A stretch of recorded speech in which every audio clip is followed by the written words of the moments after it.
Hi, I'm Radha Mitchell, and I'm happy to join the Earth Day 2023 virtual stage. Very excited this year because I have a film called Blueback, which is currently screening in cinemas, and will be streaming on all platforms from April 21st.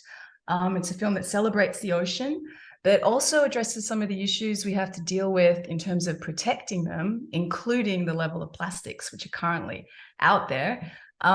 Which is an interesting and wonderful coincidence because today I'm going to be speaking with Stephen Mayfield, who is an expert in this subject. I'm happy to be on board. So I'm Steve Mayfield. I am CEO of a little startup company called Blueview Shoes, and we make a biodegradable shoe. Hope to protect the ocean someday. That is amazing, and I know there's a whole lot to this. So can you just tell us how you make these shoes? What they're made from plants? What does that mean? Yeah, so the way we actually started on this was that we were working on biofuels made from algae. And we decided biofuels were a long way off. Plus, we thought we were making these really cool oils and algae. Why are we burning them in our car? So we looked around, and the simple hypothesis is plastics come from petroleum. Petroleum is ancient algae. Why don't we just make plastics directly from algae? And why we're doing that, why don't we make sure that those plastics protect the planet by being biodegradable at the end of their life? So the first thing we made was that surfboard right there. Really? Well, because you're an avid surfer, I presume. You live in San Diego. Yeah, we're in San Diego, and I've been surfing for 50 years. I know it's a long time. Wow. So and then just seeing the plastic pollution in the ocean, we thought this is something that we can deal with, and we should. Yeah. So you've been studying the ocean, you've been studying biology, you've been studying algae, or was that something that you became focused on? No, the two things were parallel. I've been a surfer my whole life. I've always been in the ocean, love fishing, love scuba diving, lived at the ocean. And I was an algae biotechnologist. And then those two things just happened to slowly come together, which was I looked at the problems that we have with plastic pollution, which have only shown up over the last 25 years. This didn't exist 50 years ago. We didn't know about it, or it didn't exist? Plastic did not exist 50 years ago. That's insane. Wow. This is something that we invented after World War II. It didn't really get into gear until the mid-70s, and somehow we've managed to pollute every ocean and every beach on the world. And I just thought, hey, you know what? There's something I can do about that. I can use algae biotechnology to address that because I can make polymers that biodegrade at the end of their life. They come from plants. Algae are aquatic plants, so we say they come from plants, they come from algae, they degrade at the end of their life, so they don't cause the problems that we see with normal plastics.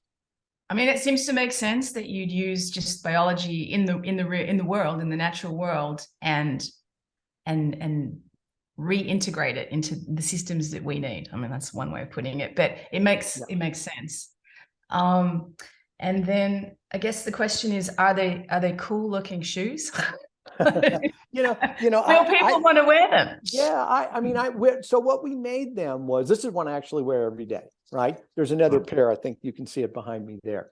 And we actually made these things to be super comfortable. I mean, look, if you're going to make something that's made from plants so it's sustainable and then it biodegrades, great. We all understand the great environmental impacts for that. But if you don't make something that's kind of functional and stylish and cool to wear, then people don't buy it anyway. And so you don't really solve the problem. So when we started down this path, the first thing I did after we invented the material is I went out and got a shoe dog, Tom Cook, who was 25 years at Vans and then Reef. And I got him to come over and help us. He became the president. He designed the shoe. And then he knew how to get our material integrated into the factories in Asia where we make the shoes. And so we make them and sell them now. So you found him. We found each other. Yeah. Well, we found each other. He was at the time working for Reef, and Reef is a flip-flop company, and they were out looking for, they're an ocean-based flip-flop company, and their view was, hey, we say we're all about protecting the ocean, but we make 10 million pieces of this plastic that go on people's feet every year, and that's causing problems in the ocean. Come on, we got to do better than that. So he was out looking for our material. I was out looking how to introduce our material into companies, and so we found each other. But then the conversation quickly became, and we do make flip-flops for Reef. We make parts for them, right? But the conversation quickly became, what's the bigger opportunity here? And the bigger opportunity here was, let's take this material and not just make our own shoes for Reef.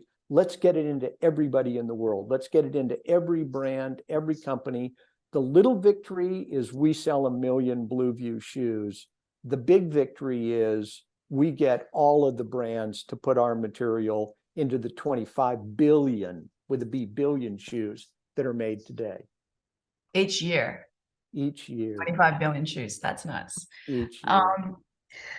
So I guess, everybody would want to know, the shoes are going to biodegrade.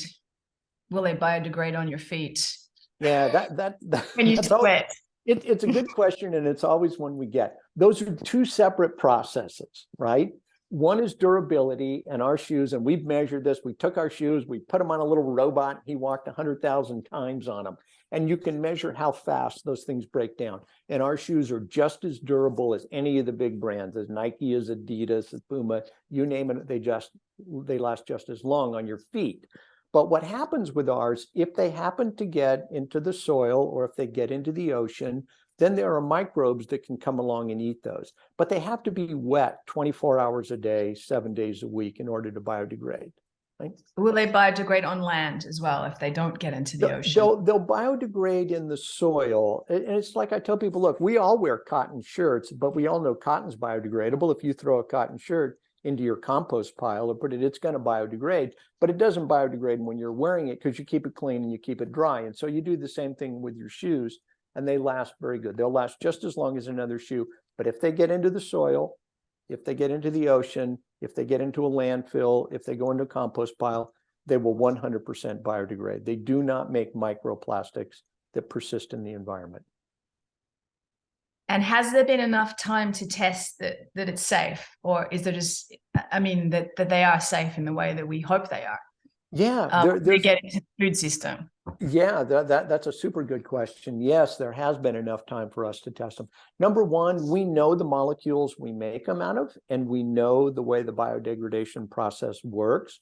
So we know the way biodegradation works is you have a polymer, an organism secretes enzymes, it chews up that polymer back into the monomers, and then the organism eats those. And so we know what those small molecules are that come out of there, and we can measure it. But we can do other tests as well. One of the tests we did, which is a really fun one, we took a couple of our shoes, we ground them up, we put them in a compost pile, we let them compost it for about 6 months. We pulled that soil out and we grew corn and daisies in it, and proved that the corn and the daisies grow just as fast and just as well in compost made from our shoes as they do of compost made from the vegetables out of your kitchen. So there's nothing synthetic in the product. There's nothing synthetic in the product in the sense that in the entire shoe, we had to make sure that every single part of it was biodegradable and non-toxic. And that took a while. The material that we invented goes into here and here, but we actually had to figure out how to knit uppers so that they also biodegraded. There's a lot of companies that sell shoes and they say, oh, we have plant-based uppers, but it turns out they're only about 85% cotton and then 15% nylon or something else. And that doesn't make them biodegradable. It makes them 85% biodegradable, but you still end up with nylon microplastic. So ours are 100%, and that took a while. We had to get the glues, we had to get the thread, we had to get the fibers, everything. But it's doable. I think that's the important message that I want to get to people. We weren't some fantastic geniuses that just did something nobody else could do. We were just committed to making a shoe that could biodegrade. Anybody can do this. We will make our material available to every other company on the planet who wants it. Call me, I'll figure out a way that I can get the material so you can make their shoe. No excuses anymore for the big. That's amazing. Yeah. That's the big question. We're addicted to plastic as a culture. We just can't get enough of it. We want it on our feet. We're wrapping our food in it. We want to sit on it. Is there a way to get off? And can this technology be used for other kinds of products? Yeah, so two things of that. One is, as I said, plastics didn't really exist before 1975. Okay, some of us who are in this audience weren't alive in 1975, but I can tell you for those of us who were, the world wasn't hugely different. Plastics are super convenient. They do good things, right? Like wrapping our food, and it makes our food safer. But you know what? Wrapping it in paper protects it pretty well too. There's lots of things we can do. The reason we are so addicted to plastic is because it is super cheap and we can use it once and throw it away. It's actually so cheap we can do that, but we don't have to, right? Is our material more? It's a little bit more. It's not a lot more, right? And so, yes, we can use this material for lots of different things. We can use it for the surfboard. We can use it for shoes. We can coat, we made iPhone cases with it, right? You can do all kinds of stuff with this. And there are other materials, not just ours. Other people have made, for example, single-use packaging material that comes from kelp that works very well. Yes, it's a little more expensive, but it's pennies more per product. It's not huge. Right? This is doable today. Okay, so then from a business perspective, are you guys in profit as yet? well, we're at least that's a tough question to answer because yes, we make a profit on every individual shoe, but the research costs us a lot, scaling it up costs us a lot. We will be profitable in the next couple of years. I think the more important message that I would like to get to people is that we are economically viable now. We sell that shoe for $80. It doesn't cost any more than any other shoe out there. It's not like, oh, I have to spend $300 to support the planet. No, you don't. Just don't buy the cheap plastic one. Buy one that's sustainably sourced and biodegradable, and it's just not that much more. And then just personally, do you grow the kelp or do you use kelp that's in the ocean, or how do you farm the kelp? How do you produce the product? Yeah, so we do not grow the algae ourselves. We buy it from other farmers who grow the algae. Algae is still in relatively limited supply, so we have enough of that to do some things, but we can't do our mass production of our shoes. So we do that from plant oils. We make sure that they're not food plant oils, so we don't use soy, we don't use palm oil, we don't use things like that. But there are other plants out there like castor and jatropha and camelina. There's a bunch of them that we can use. And so we use algae for some specific projects, and for the big bulk of our shoe right now, we use plants. Now, someday the algae farmers, because we buy all their algae oil that they produce, that gives them the economic incentive to expand, and many of them are. So in the next couple of years, we will convert and make ours 100% out of algae because it's the most sustainable source on the planet by far, because it does not compete with food at all. Right. Great. And by contributing to the algae, you're creating a forest underwater, I guess. That's great. Yeah, you're exactly right. So you're pulling CO2 out of the atmosphere to make all of your products with a fantastic reduction. Our shoes have about an 81% reduction in greenhouse gas emissions compared to a normal shoe. So you're getting a great sort of environmental benefit in terms of greenhouse gas reduction, and you're also getting a great benefit at the end of their life that you don't make the microplastic pollution. So you're basically saying this technology is available, we have it now, and it can replace most forms of plastic that we're using. And how long do you think it would take to revamp the world? Well, the good news is that our material drops into existing machinery and commercial production facilities. Like, one of the problems with new sustainable materials, if you have to invent a whole new factory to also make products with them, that makes it a little tougher. So we knew that, and from the get-go, we made sure that ours was drop-in. We can't make every plastic. We're really good at making foams, and we're really good at making coatings. So we can make raincoats, we can make water-resistant fabric, we can make iPhone, we can make shoes. We can't make, there's some plastics that polyurethanes aren't particularly good for, but other people are working on those, but it can certainly make a lot of them. And I think what we have to do as consumers, and what I would ask everyone in this audience to do, is go out and buy the products that are sustainable and tell the big brands, hey, I love your whatever running shoe you make. You need to make that more sustainably sourced, and you need to make it biodegradable. I think most consumers don't understand the power they have with the big brands. When the consumers start to demand it, that's when the brands will change. Otherwise, they'll do what everybody does, which, oh, I'm making a lot of money on my petroleum plastics. I don't really want to change. But if the consumers tell them they have to, then they will. And then it gets cheaper in any case. Exactly. Then economies of scale will bring the price down. And I guess we're going to be wrapping it up soon. But last question: there's an island of plastic in the ocean. We've all heard about it. What are your ideas about addressing that issue? I think unfortunately the horse is out of the barn with plastic that's in the ocean. We're not going to go and get that back in. I think the only way we do this is stop letting it go into the ocean. We have to get control of plastics so that they're not going into the ocean in the first place. And then we need to make plastics that are biodegradable. So if they get into the ocean, they biodegrade. You never hear anyone complain about, oh, I saw the giant coconut garbage patch in the ocean.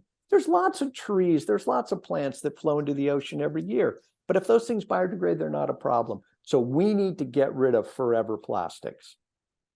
Mm-hmm. Is there an organic way to kind of dissolve the plastics that's there that you know of? No, I mean, people are trying this. People are trying to filter it out of the ocean. They're trying to come up with enzymes that can break it down. But unfortunately, there's no easy way to address that. It's just so as yet, right? So I think the way we address it is don't let, stop it at the beginning, right? Don't let it get into the ocean. Great. Well, I mean, all I can say is I was sort of introduced to the ocean in the film Blueback, the movie I was talking about. I had been afraid of the ocean. As making the film, I got involved in free diving, and I just sort of fell in love with the ocean. And I think that's just when you have the experience of the ocean that we're trying to protect, you do wake up and you look for ways to protect the ocean that we love. And this is obviously a very significant way for us to improve our habits. Well, Radha, thanks for having me, and I wish you success in your film as well. You too. Thank you so much for everything that you've done. Thank you. Okay. Bye.